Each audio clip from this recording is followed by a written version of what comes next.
Aujourd'hui, je vous invite à une double dégustation. Donc, pour changer, un même vin dans 2 millésimes différents, très proches, 1 an d'intervalle.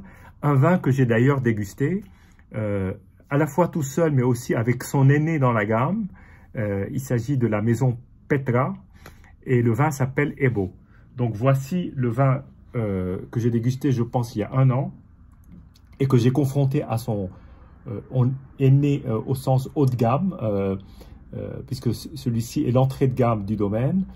Mais cette fois-ci, c'est face au 2019 pour voir comment, de 2 millésimes différents, on peut aboutir éventuellement à 2 vins différents. Qui plus est, l'un qui a 2 ans et l'autre qui a 3 ans.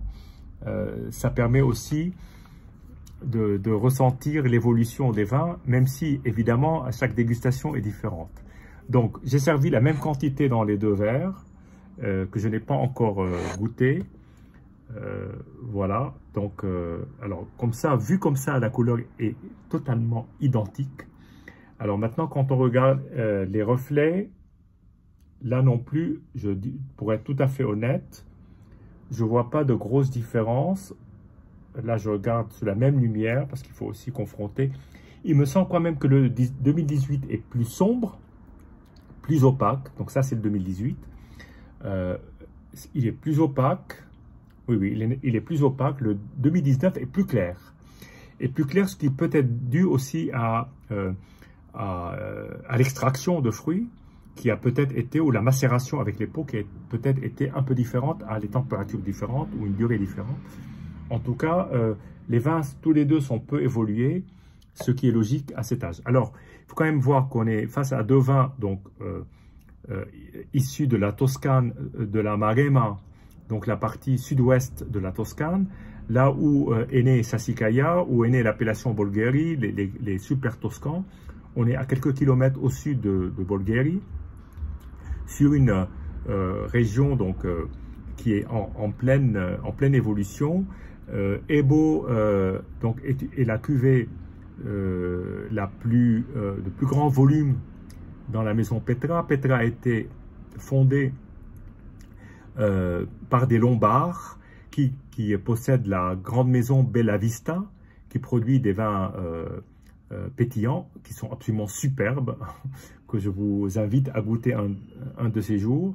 Et donc, qui a quand même considérablement investi dans ce coin pour créer cette maison, qui est une très belle architecture, plantée en milieu des vignes, avec donc ce magnifique chai, et puis ce domaine qui est un domaine qui est en pointe actuellement dans les vins toscans. Donc, on est là sur un assemblage plutôt bordelais, 50 Cabernet Sauvignon, 40 Merlot et 10% Sangiovese, ce qui est l'apport, la petite pointe régionale locale.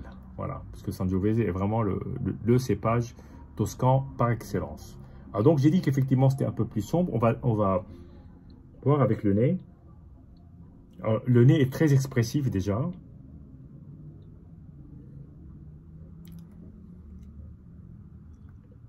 Alors, fruits plutôt dans les cerises et pas mal d'épices poivrées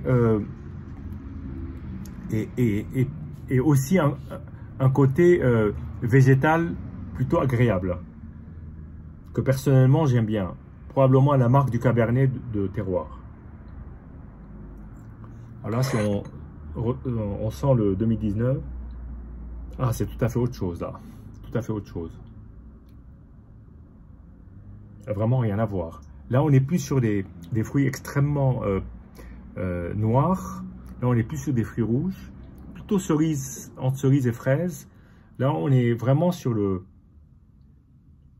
fruit noir avec quand même une petite pointe de réduit. Il y a quand même peu d'intervention sur ce vin.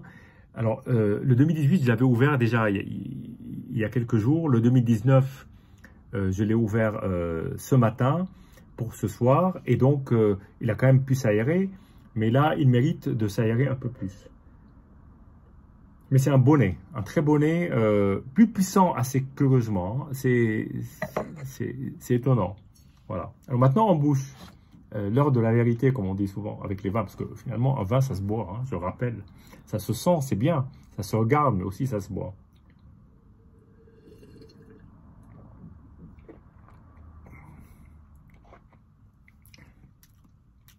Alors là, en bouche, on a une structure des tanins qui sont bien présents, une belle attaque bien fraîche, avec beaucoup de fruits, et il y a une très légère évolution, mais une évolution sympathique. Moi, j'aime bien, parce que ça donne de l'âme et du relief au vin, avec une assez belle fin. Ce vin me plaît déjà à la base beaucoup. Je commence à m'y habituer, dans le sens que j'aime bien retrouver ces arômes en bouche.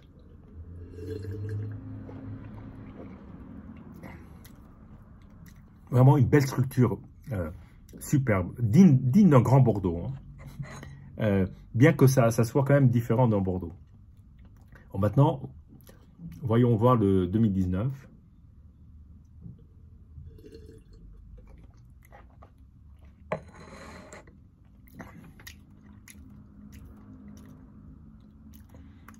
Alors, que dire? Il y a évidemment une parenté plus qu'un air de famille. Ce sont des vins qui procèdent de la même philosophie, du même terroir, de la même approche finalement. Et là, on est beaucoup plus sur le fruit à tendance un peu plus noire et une structure très comparable. Il faut que je regoute.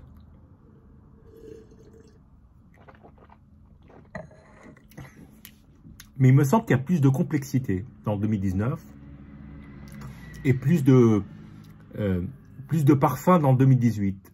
C'est effectivement une balance entre les deux, avec toujours cette matière tannique qui est extrêmement soyeuse et douce, et un développement en bouche qui va presque vers la violette, cassis violette, de fruits écrasés, et une belle fin. Évidemment pas hyper longue, mais à nouveau un très bel équilibre des deux vins. Voilà. Donc une belle confrontation où on va dire, allez, match nul entre les deux vins. Finalement, c'est une affaire de goût, comme toujours. À votre santé 2 fois, et puis à très bientôt.